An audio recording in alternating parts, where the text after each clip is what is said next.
Pernahkah di antara kita ada yang mengalami patah hati?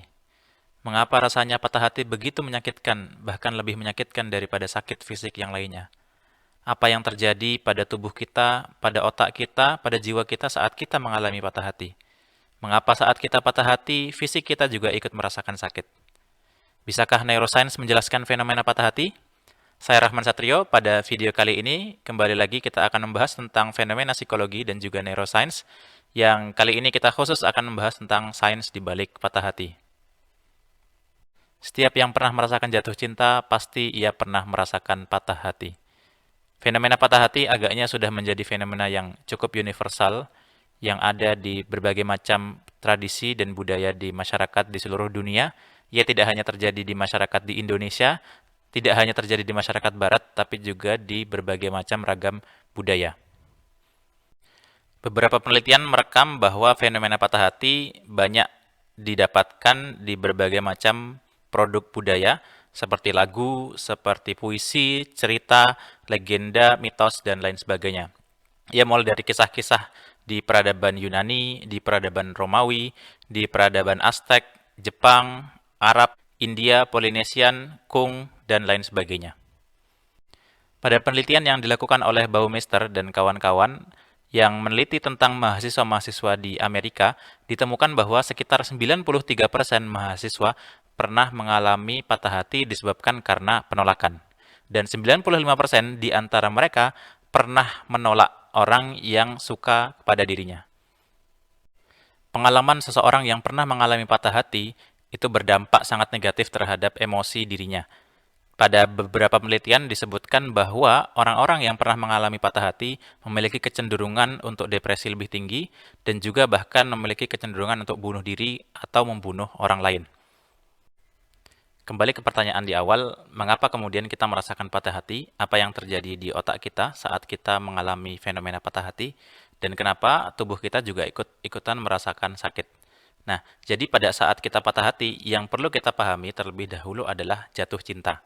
Nah, saat kita mengalami jatuh cinta, maka bagian otak atau sistem otak yang kemudian ikut bermain adalah bagian reward system, yang mana bagian otaknya adalah VTA, Ventral Tegmental Area, yang mana ventral tegmental area ini kemudian mengeluarkan dopamin, yang dopamin inilah yang kemudian membuat kita mengejar orang yang kita cintai, mengejar orang yang kita sayangi.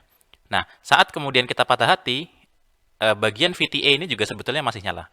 Jadi saat kita melihat ada orang atau orang yang kita sayangi, ternyata dia bersama orang lain, sebetulnya bagian ventral tegmental areanya ini juga menyala. Nah, ini yang penelitian yang dilakukan oleh Helen Fisher dan kawan-kawan menunjukkan bahwa bagian VTA seseorang saat mengalami patah hati itu juga masih menyala. Nah, lalu kemudian saat saat kemudian patah hati terjadi, nah jadi saat kita jatuh cinta itu kan kemudian dopamin terus-terusan dikeluarkan.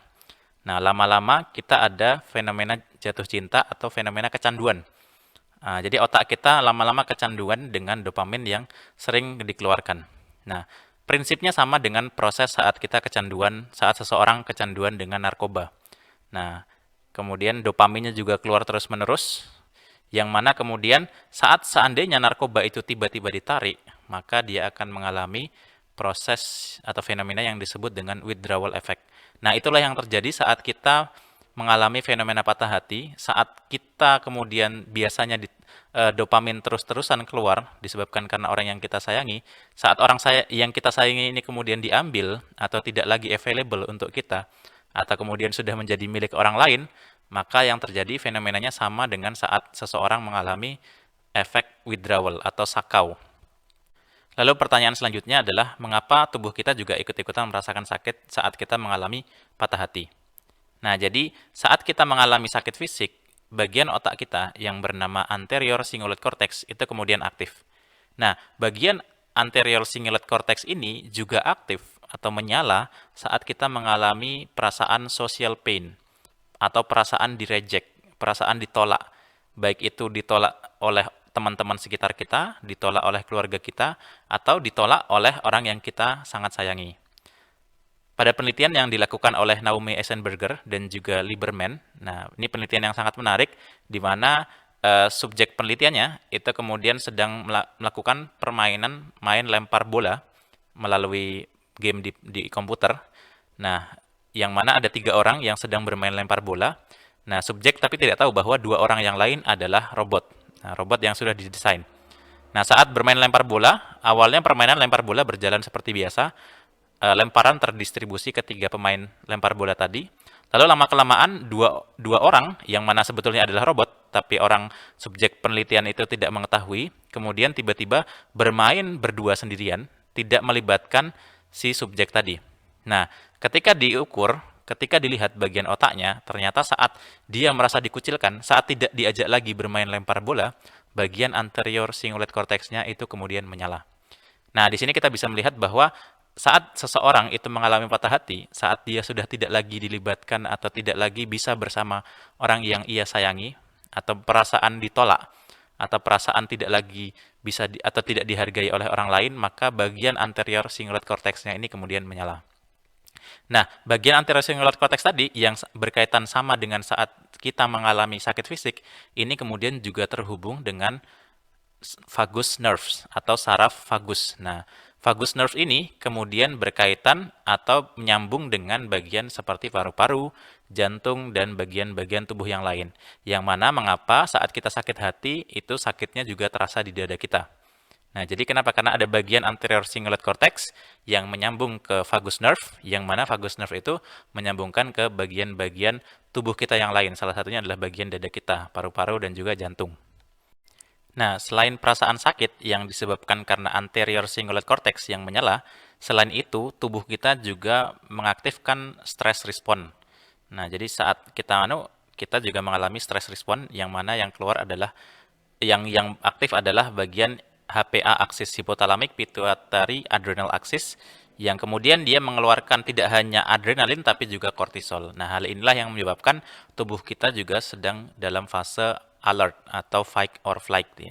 Yang ini kemudian berdampak pada apa? Pada tubuh kita, metabolisme tubuh kita yang tidak berjalan secara baik, yang nanti akan terjadi atau menyebabkan berbagai macam penyakit seperti sakit jantung dan juga mungkin kecenderungan depresi yang disebabkan karena stres yang terlalu lama dan juga berlebihan. Nah, itu tadi adalah fenomena patah hati yang dijelaskan dari sudut pandang neuroscience. Dari pembahasan ini, nantinya kita akan bisa mengulas banyak lagi fenomena yang lain yang masih berkaitan dengan patah hati. Salah satunya adalah apakah ada perbedaan saat perempuan yang mengalami patah hati dengan laki-laki yang mengalami patah hati. Apakah seperti mana dikatakan orang-orang bahwa perempuan lebih lama move on-nya daripada laki-laki? Dan apakah laki-laki itu gampang sekali untuk gonta-ganti pasangan, gonta-ganti orang yang ia sayangi? Dan juga nanti kita akan bisa membahas berkaitan dengan kenapa banyak sekali orang yang suka mendengarkan lagu-lagu yang bertema patah hati. Nah, baik dia sedang mengalami patah hati ataupun tidak sedang patah hati, tapi lagu-lagu yang bertema patah hati itu sangat laris di pasaran. Nah, bagaimana penjelasannya? Simak di video-video selanjutnya.